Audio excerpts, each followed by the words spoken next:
Para las 5, sí, para las 4.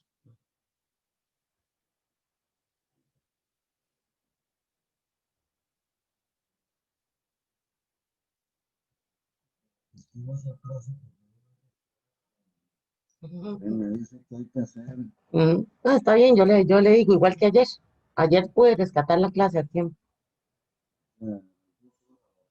Ujú, ujú.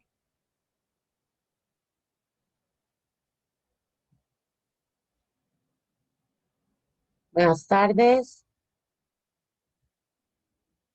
Buenas tardes. ¿Cómo está Ivania? Bien, ¿y usted? Bien, gracias. Aquí con una tarde solía, por lo menos hoy. No está Sí, cayendo tal aguacero. por dicha, sí. Sí. ¿Ustedes cómo están? ¿Todos, todas? Hola, bien usted. Bien, Esther.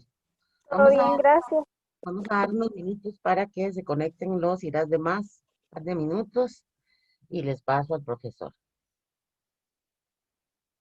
En el momento solo tenemos 10 participantes cuando deberían ser como 28, creo, en este grupo, aproximadamente. Vamos a dar un tiempito. Y también les recuerdo activar los videos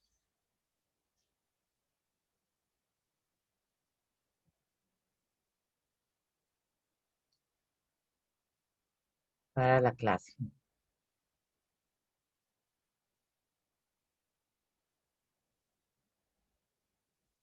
par de minutos más y nos conectamos.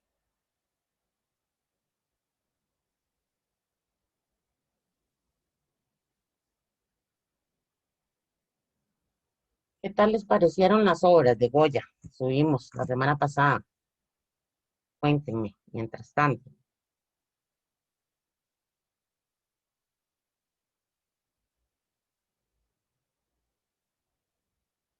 Hola. Muy bonitas, profe. Están como muy realistas, muy profundas, no sé, Sí, y muy coloridas algunas también. excepto bueno, los aquelares, ¿verdad? Y las otras obras que están en blanco y negro son de la misma forma muy, muy impactantes.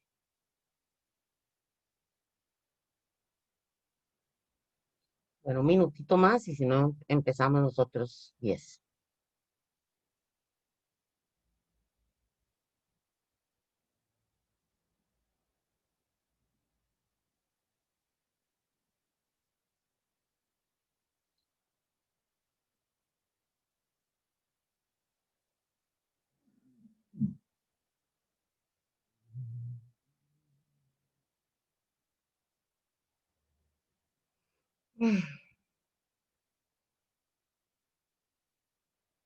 Ok, bueno, les paso al profesor. Tengan una excelente clase. Nos vemos al concluir.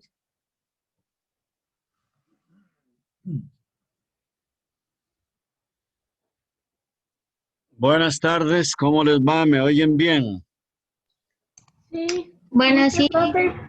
Bueno, me alegro de verlos ahí en presencialidad virtual. Vamos a tratar hoy el tema de la estética musical de Richard Wagner. Richard Wagner se escribe con doble V. En alemán se pronuncia labio dental, no gutural como ustedes acostumbran en inglés. Wagner. D-A, o sea, W-A-G, Ner, Wagner. Richard Wagner, la estética musical de Wagner. Es el máximo compositor del siglo XIX, el más importante después de la muerte de Beethoven, y nació en 1813 y murió en 1883. Lo primero, vamos a ver si hoy puedo avanzar un poquito más rápido porque vamos a estar hoy un poquito más limitados de tiempo para darles lo esencial, porque quiero la semana próxima que tengamos clase sincrónica. Quiero que ya empecemos con las vanguardias, que es el último tema del curso. Yo creo que noviembre pues nos va a llevar un poco hacia adelante, ¿verdad? Por lo menos unas 3 semanas de noviembre tenemos que dedicarlas a esto, porque quiero que ustedes tengan una visión bastante concreta, hasta donde sea posible, de las vanguardias culturales de la primera mitad del siglo XX, que es el tercer ciclo, un ciclo de crisis, de ruptura profunda con las tradiciones, ya lo veremos todo esto, en donde ya no hay ni diálogo. Recuerden aquello de la morfología, el primer ciclo es de monólogo, el segundo ciclo es de diálogo, como es el caso que escojo siempre de Wagner, porque Wagner lo tomo como hito representativo en la dimensión de la música de un periodo, un ciclo de clasicismo, de realismo moderado. Siempre en la historia, recuerden esto siempre, nosotros pues lo estamos aplicando solo a la edad contemporánea, que aquí llamamos macrociclo contemporáneo, pero esto yo lo he comprobado en todas las civilizaciones, de que siempre hay este orden de los ciclos. O sea, cuando ustedes capten por curiosidad, sea la carrera que lleven, un periodo típicamente idealista, por las obras que aparezcan ahí, y romanticismo, tengan la seguridad de que a los 40 o 45 años, si siguen el curso de la historia, ya habrá cambios espirituales de carácter realista moderado, clasicismo, ya una apertura al mundo exterior, porque los primeros ciclos son siempre de introversión, de que el espíritu histórico se sumerge en sí mismo y eso incluso repercute en la manera de vivir de las sociedades en esos periodos y la manera de vestir incluso. Pero ya después del primer ciclo, que se inicia simultáneamente a la Revolución Francesa, aunque es contrapuesto a la Revolución Francesa en cuanto a espiritualidad, coexisten porque está terminando un macrociclo en sus últimos hechos y al mismo tiempo está surgiendo obras de un primer periodo, de un nuevo macrociclo que es el que nosotros estamos recorriendo. Recuerdo esto porque es muy importante que ustedes sepan qué es esto de anacronismo de los estratos culturales del espíritu. Ya lo hemos explicado varias veces y en algún momento voy a parar. Bueno, ahora mismo, si usted, alguno o alguna de ustedes quisiera contestarme esto, a ver, sondearlos un poquito, a ver qué es lo que estamos entendiendo en el curso por anacronismo de los estratos culturales del espíritu. ¿Quién podría contestarme eso si alguien les preguntara? O, bueno, en este caso me lo estarían diciendo a mí. No sé si este compañero que está aquí, que es que el reflejo, González, creo que es. Ah, Garro, sí. Jason. Ok, profe. ¿Se me oye? Sí, sí. Bueno, yo definiría anacronismo en ese sentido como ese periodo de transición que se da entre ciclos donde ambos corrientes pueden como, no sé cómo decirlo en español, perdón, overlap, coexistir, sí. Coexistir. Y se dan características de ambos, solo que uno va en caída y otro va surgiendo. Ajá, perfecto. Sí, eso es, Jason, me alegra mucho y ojalá lo hayan oído todos. Yo sé que todos recuerdan, pero a veces se puede dudar, porque esto es pues una de las observaciones que están dentro de la teoría morfológica que yo he desarrollado y es muy probable que antes de este curso pues no hubieran tenido sus puntos de vista.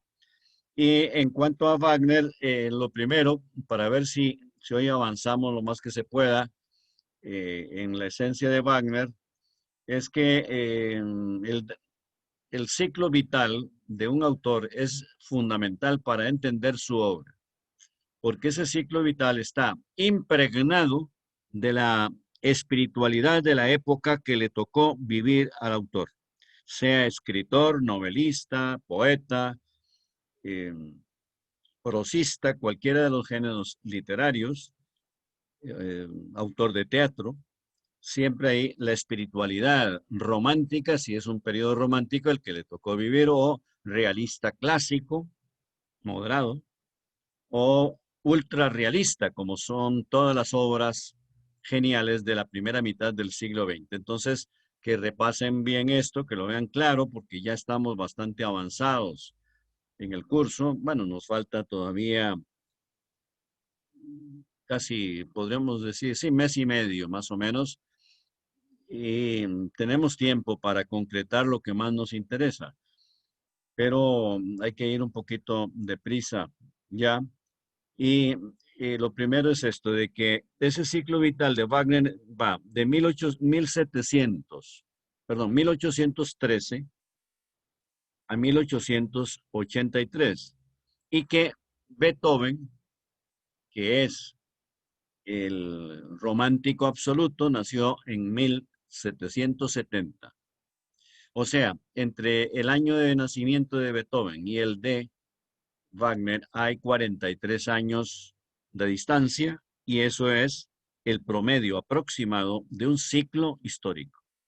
Esto es muy importante porque Wagner trató de ser, como compositor, beethoveniano y romántico absoluto. Y no resultó ni lo uno ni lo otro. La música de Wagner, que es muy original, que es muy propia de él y que se considera pues una de las grandes creaciones de la historia del arte, no se parece en nada técnicamente a la de Beethoven, y hay más tecnicismo en Wagner que inspiración. Esto lo han observado especialistas en Wagner. Y además lo consideran como un romántico tardío terminal que da un paso hacia el neoclasicismo, un paso gigantesco, porque incluso se adelantan a la música de la primera mitad del siglo XX, que ya espero poder explicarles algo de Stravinsky, de Debussy, Stravinsky, Schoenberg, aunque fuera muy rápidamente, para que ustedes observen que todo lo que se hizo en la primera mitad del siglo XX es un realismo extremo, un ultrarrealismo. Entonces tenemos monólogo, el primer ciclo, diálogo, el segundo, y altercado, podríamos coger esa palabra para representar lo que ocurrió en la primera mitad del siglo XX, donde ya el espíritu no realiza ni siquiera diálogo con la realidad, sino que se materializa y convierte en forma artística esa misma materia. Por lo tanto, es el grado extremo de realismo, el materialismo convertido en formalidad artística. Todo genial, de acuerdo, hubo obras extraordinarias en todo campo, pero ya el espíritu ahí está a máxima distancia de sí mismo y a mínima distancia de la realidad exterior. Para un momento para ver que ahí veo a dos imágenes muy gráciles. Sofía Rojas, si me está oyendo y quisiera yo que diga algún comentario sobre lo poco que hoy hemos estado comentando, si me está escuchando. Yo creo que no me está oyendo. Sofía Rojas. Bueno, Sofía, ajá. sí, es que realmente no sé si podría dar mi opinión porque la verdad no entiendo muy bien el tema. No entiende muy bien qué. El, Ha estado oyendo. Hoy acabamos de empezar la clase y es poco lo que he explicado, pero usted oyó al compañero Jason Garro hablar hace un momento y muy bien, yo lo considero muy claramente habló, de lo que estamos mencionando en este curso que ocurre con algunos periodos donde hay una simultaneidad de tendencias, unos hechos que son ultrarrealistas, que existen como la Revolución Francesa, y al mismo tiempo aparecen obras románticas. Entonces podríamos decir, ¿qué es eso? Una mezcla de ciclos contrapuestos. Un tercer ciclo, que son los hechos de la Revolución Francesa y Napoleón, y, y obras románticas que están apareciendo al mismo tiempo. Entonces, sobre esto podría decir usted algo. Yo sí escuché el comentario del compañero sobre lo que son anacronismos, me parece que era que usted estaba hablando, Ujú. que se presentan cosas completamente opuestas al mismo tiempo, pero en realidad todo el tiempo, o sea, desde antes y ahora todavía se presentan momentos en los que hay cosas muy realistas como que podríamos decir el coronavirus o que probablemente haya una tercera guerra mundial y a la vez se presentan cosas que parecen difíciles de creer como eh, que todavía están pensando en hacer viajes al exterior cuando no podemos ni siquiera resolver los problemas que hay aquí. Sí, bueno, está muy bien el comentario. En general, para comentarle algo a lo que acaba de decir Sofía, a lo que ella fundamentalmente se está refiriendo es que también en la actualidad, pues hay, y yo estoy de acuerdo en que se están observando, pues tendencias, yo lo digo, por ejemplo, en el arte, por exposiciones de pintura aquí mismo en Costa Rica, ejemplos que aparecen en el periódico, también en lo que he sabido de España. O sea, empiezan a aparecer ya en el arte nuevamente características muy similares en cuanto a técnica a las de la primera mitad del siglo XX, que fue un periodo de ultrarrealismo. En este momento estamos en un periodo de realismo moderado todavía, pero ya muy metidos hacia un tercer ciclo que siempre es de realismo extremo. Bueno, pues sigamos adelante. Wagner, en su tecnicismo, no fue un romántico, pero el género musical que él cultivó, anoten que él no le quiso llamar ópera, aunque es lo más parecido a una ópera, es el drama musical. Y los argumentos o las historias que se musicalizan en el drama musical de Wagner son románticos, pero su técnica musical es totalmente clásica e incluso se adelanta a la música bastante estruendosa de acumulación de acordes y de incoherencias que va a caracterizar la gran revolución musical de la primera mitad del siglo XX.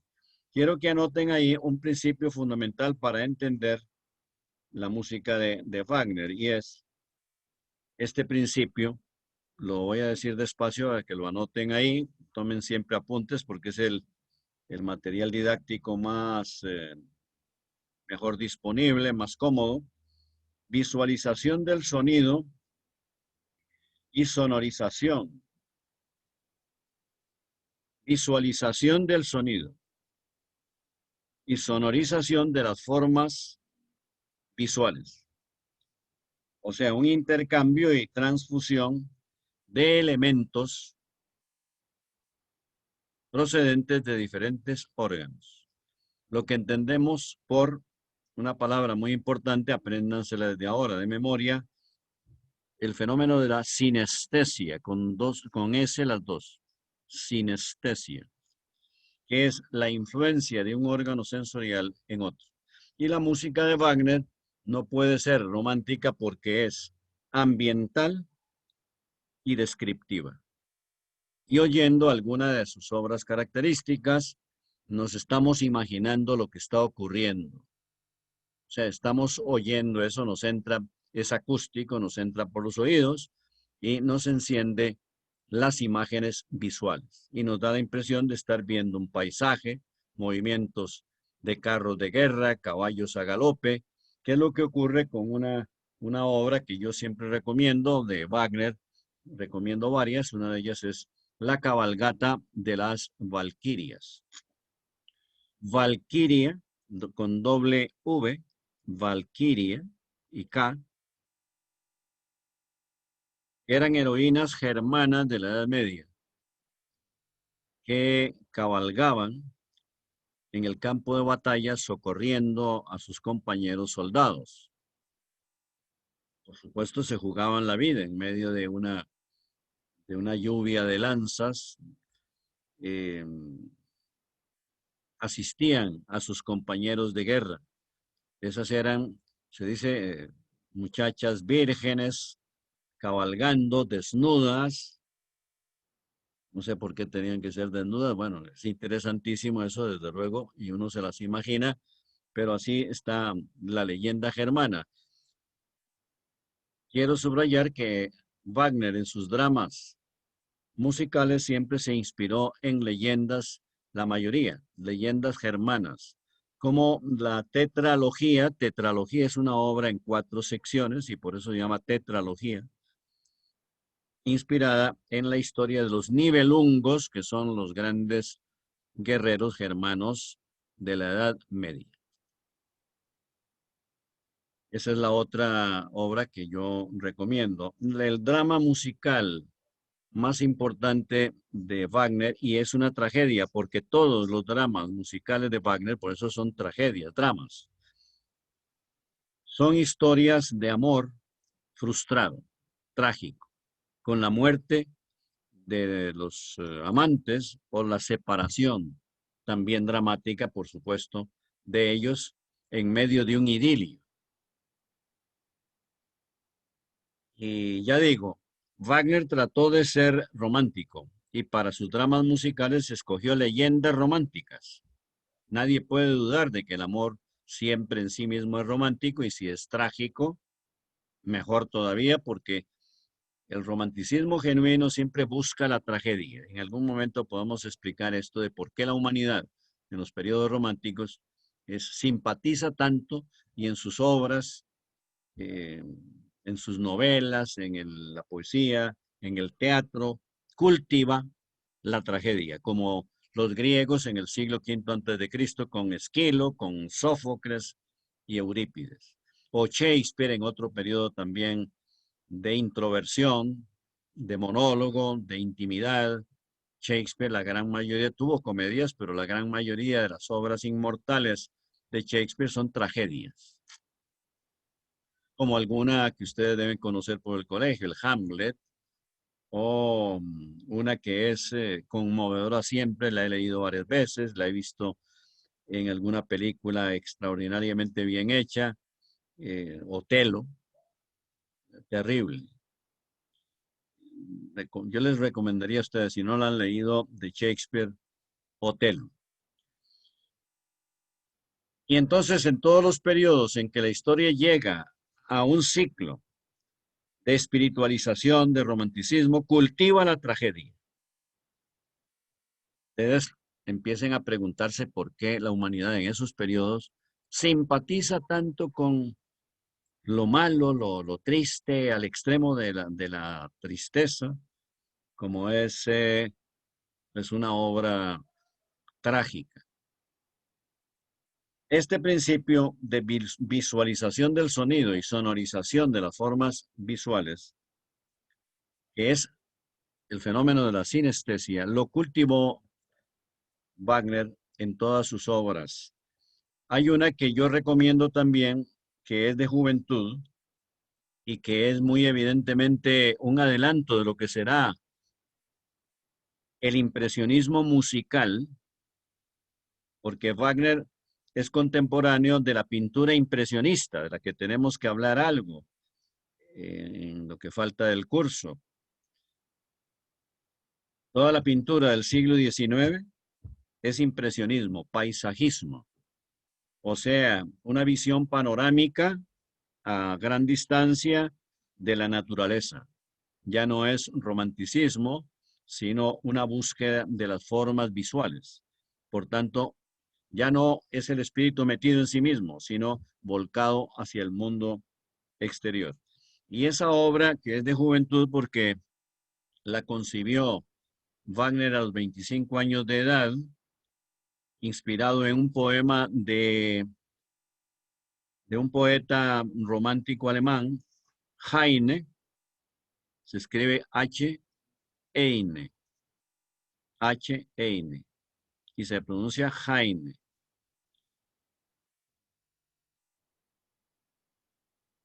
Y se llama Der Fliegender Holländer, o sea, el holandés errante, dicho en español. A veces se cita como el buque fantasma, que sepan que es lo mismo, es la misma obra.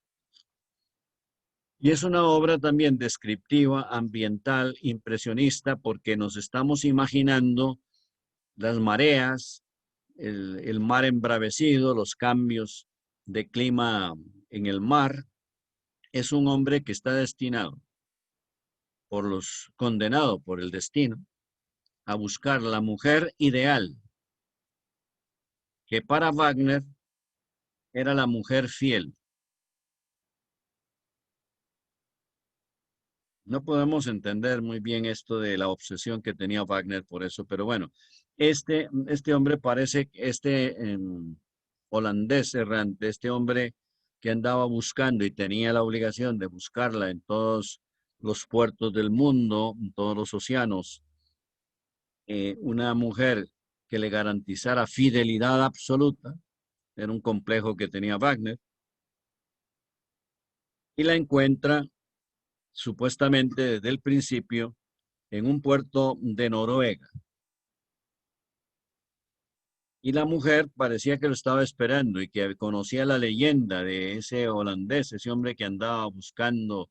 Ella creía que en realidad ese hombre la andaba buscando a él, ella soñaba con él. Y él cuando la ve también, es el flechazo psicológico de dos personas que se encantan la una con la otra desde el primer momento. Hay un idilio, pero ella le confesó honradamente como mujer que ella tenía un novio, pero que no había problema porque ella iba a decir inmediatamente que no volvieran a verse, porque ya ella tenía su príncipe, digamos así, o su hombre ideal, que le había aparecido de pronto milagrosamente. Pero el holandés, como está atravesado su espíritu por esa duda, no cree totalmente que la mujer haya espantado al novio. Y al final, o sea que el holandés creyó que su amante improvisada, por más encantada que estuviera con él, a lo mejor por si acaso no había roto totalmente con su novio. Y por esta razón entonces decide irse. Pero la mujer sospechó eso y en la madrugada, cuando ya él está a punto de tomar el buque fantasma, ella se le ha puesto atrás en carrera y se sube al barco. Y en ese momento hay una gran tempestad. Se hunde el barco, mueren los dos supuestamente, pero luego en el último momento surge también una ola gigantesca que los expulsa a ellos de las profundidades donde habían caído, los dos abrazados y besándose apasionadamente. Lo que quiere decir que para Wagner, como en otros dramas, el amor verdadero no se puede obtener en la vida, sino después de la muerte. Por lo que yo recomiendo esta obra, que es, ya les digo, romántica, como siempre los dramas musicales de Wagner, por el argumento. Nadie puede dudar de que es romántico el argumento, pero es ambientalista, es impresionista, es un paisaje, una colección de paisajes marinos, lo que nos estamos imaginando oyendo esa obra. En cuanto al drama musical más importante de Wagner, que es Tristán e Isolda, es la historia también de dos amantes que luchan contra viento y marea por el ambiente, por la rivalidad, por las envidias y sobre todo el problema de que Isolda había tenido un novio, había terminado con él, pero este hombre, como ocurre muchas veces, no se resignaba a que Isolda fuera de otro hombre, insiste, y cuando ve que, y ella se lo dice, que ella ya tiene un verdadero hombre, verdadero novio, que lo ama, eh, decide ese rival ser rival a muerte de Tristán. Y tuvieron que enfrentarse también a, al rey de Cornualles, que era tío de Tristán, que lo mandó con el recado de que él quería casarse con Isolda y el sobrino, como debe haber muchos casos en el mundo, se roba el mandado y se enamora de Isolda. Entonces tuvieron que enfrentarse al poderío del tío rey de Cornualles y luego al rival. Al final hay un enfrentamiento entre el rival, el antiguo novio de Isolda, y Tristán. Lleva la peor parte Tristán. Es que tiene que ser tragedia, porque uno puede pensar, ¿por qué no ganó la pelea Tristán? Bueno, porque entonces no hubiera sido propiamente una tragedia, sino que aquello de, y se unieron y fueron muy felices y tuvieron 5 hijos. Eso, novela rosa. No sería tragedia. Y en estos periodos se ama profundamente la creación trágica. Por lo que entonces muere en la pelea Tristán, cuando llaman a Isolda para que tome nota de lo que ha ocurrido, y al ver el cuerpo sin vida de su amante, muere de amor. Se desmaya mortalmente y cae su cuerpo encima del de su amante. Vean ustedes qué triste. Pero la obra constantemente nos está despertando del drama, de la tragedia, para contemplar en nuestras imágenes visuales los paisajes más diversos que hay en la obra. Por tanto, argumento romántico, pero tecnología musical neoclásica de realismo moderado. Queda claro, creo que eso. Bueno, hay como elementos fundamentales de la música de Wagner esto, la tradición heroica germana de la Edad Media, fundamentalmente. Hay como en primer lugar se toma en cuenta en las obras de Wagner la teología, el Dios de Occidente influyendo en los destinos de los personajes. Hay una grandiosidad sonora en las obras de Wagner, estruendosa, estridente en muchos momentos, y por eso se adelanta también a la música más moderna que pertenece a la generación de ustedes, que yo le llamo ultra pop, porque no sé cómo se puede llamar, o sea, el pop más actualizado, post pop, por eso le llamo ultra pop. Ustedes verán cómo le llaman o me soplan si hay alguna denominación, y que es una música estruendosa, estridente. Y un alumno mío que pertenece a un grupo musical de estos modernos, que yo los he sufrido allá en el pretil de estudios generales, y digo que los he sufrido porque es estruendoso. Uno está con una persona y tiene, mira, hay que gritar porque el escándalo es tan grande. ¿Y por qué menciono esto? Porque ese estudiante me dijo que él conoce a uno de estos compositores de ahora, que los hay en Costa Rica, que cultivan ese tipo de música muy de actualidad y mundial, y que se sienten herederos de Wagner. Yo me imagino que sobre todo herederos de Wagner por la estruendosidad, el escándalo que produce, sobre todo con con instrumentos musicales modernos. Wagner fue muy aficionado a nuevos instrumentos, mandó a construir varios de ellos porque creía que las orquestas tradicionales de cámara, sobre todo, eran muy pequeñas para la grandiosidad de sus dramas musicales, y además él creía integrar todas las artes y mandó a amplificar los escenarios para sus obras, porque los escenarios tradicionales eran muy pequeños para que pudiera desarrollarse sus dramas. O sea, pensaba siempre de una manera grandiosa eh, y muy soberbia, digámoslo así. Creo que a eso se debe esa grandiosidad, por lo menos orquestal, de ruidos musicales. Fue la que posiblemente les gustó, pero también por el hecho de que del concepto mismo de Übermensch, del superhombre, que fue el que lanzó el filósofo Nietzsche, contemporáneo y amigo, luego enemigo, de Wagner, concepto, por lo que entonces Nietzsche y la música, el filósofo, ¿verdad? Y la música de Wagner fueron como los santos patronos del nacionalsocialismo de Hitler.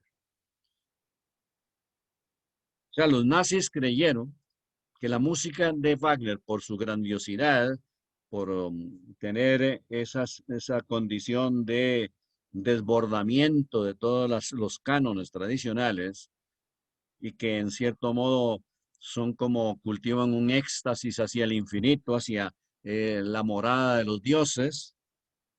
Hay una obra de Wagner que se llama La caída de los dioses,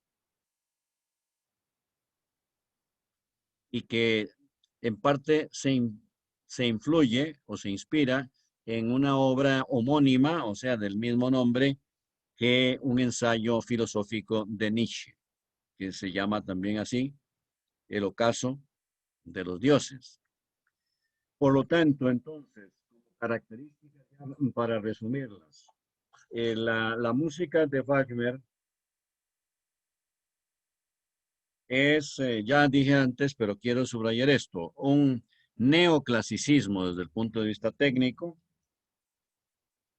La estética musical de Wagner introduce elementos cósmicos.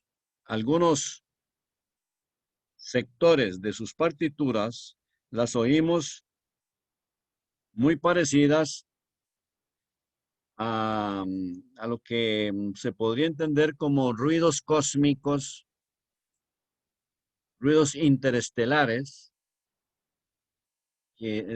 ruidos que pueden haber sido escuchados por los astronautas, que ya no son ruidos de la Tierra, sino interespaciales, algo así, porque en algunas películas se han introducido partituras,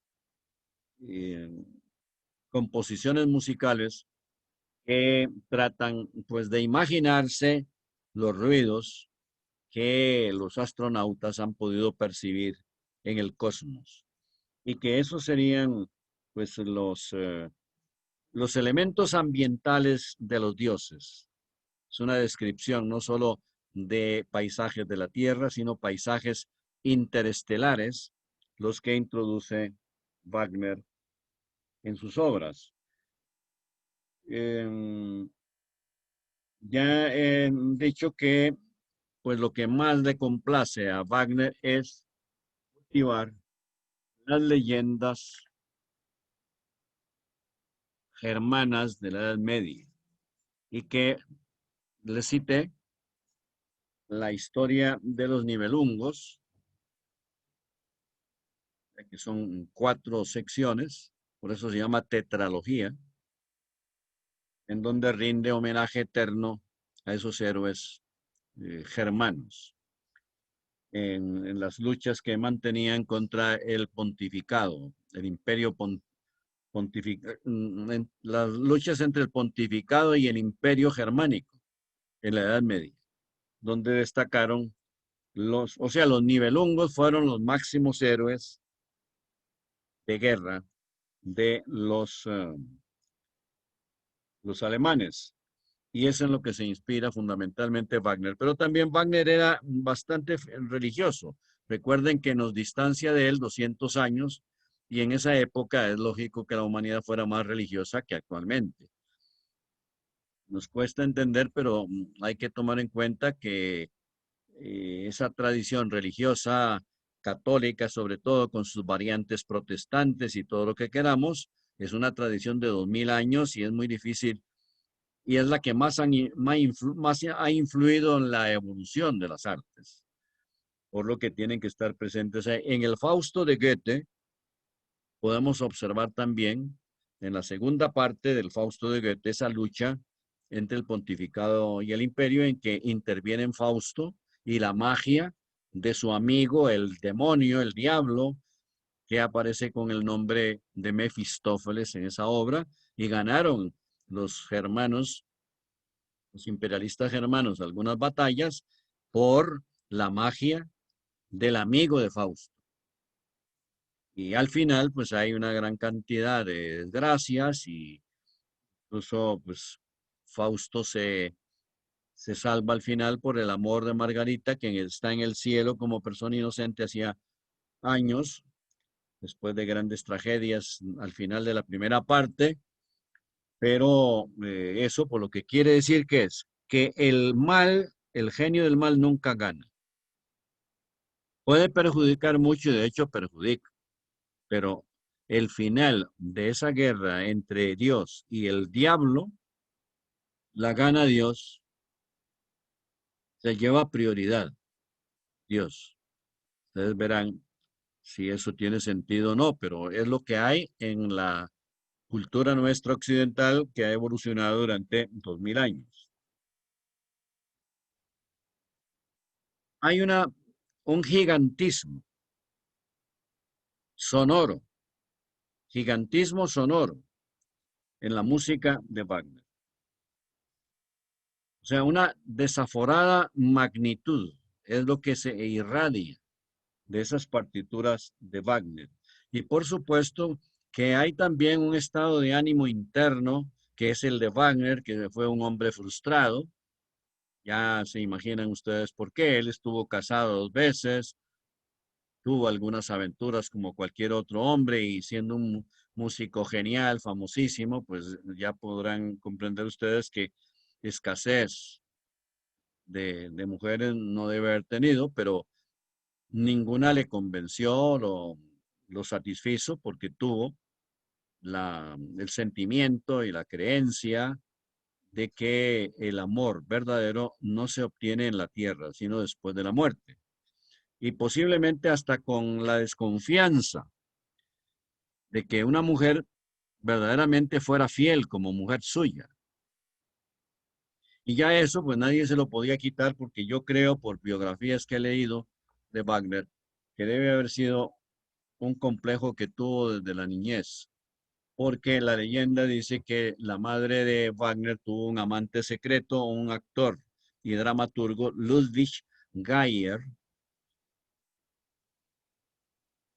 y que cuando murió el esposo, a los pocos, no sé si días o meses, seguro meses, para disimular un poco, se casó con ese amante secreto y se ha creído que Wagner era hijo biológico de ese Ludwig Geyer, judío, y no del esposo de su madre.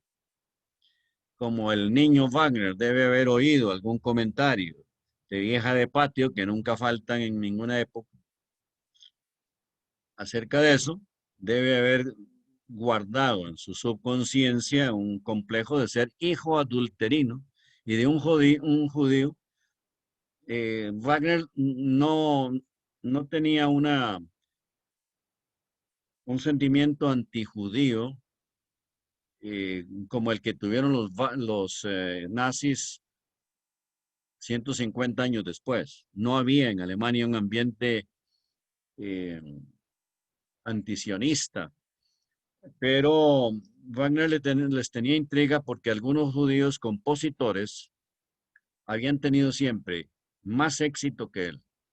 Y él consideraba que era superior a ellos o que ellos eran inferiores. Por ejemplo, nada menos que eh, algunos Mendelssohn, por ejemplo, Félix Mendelssohn, que siempre la música de Wagner, ayer, hoy, siempre será más agradable que la de Wagner, porque la de Wagner requiere pues cierta sensibilidad para los tecnicismos, es más técnica que inspirada, mientras que eh, Mendelssohn es sumamente romántico. Ustedes habrán oído toda su vida en alguna boda, precisamente la marcha nupcial de Mendelssohn, y que hay que reconocer que es una melodía bellísima, consagrada de aquella época. Entonces les tenía intriga profesional. Y ahora resulta, cosa que él sospechó tal vez, de que Wagner era hijo de un actor y dramaturgo judío. Hay en Wagner, para que ustedes vean la condición impresionista de Wagner, que se adelanta al impresionismo musical de Debussy. Debussy se escribe Debussy, con B, Debussy.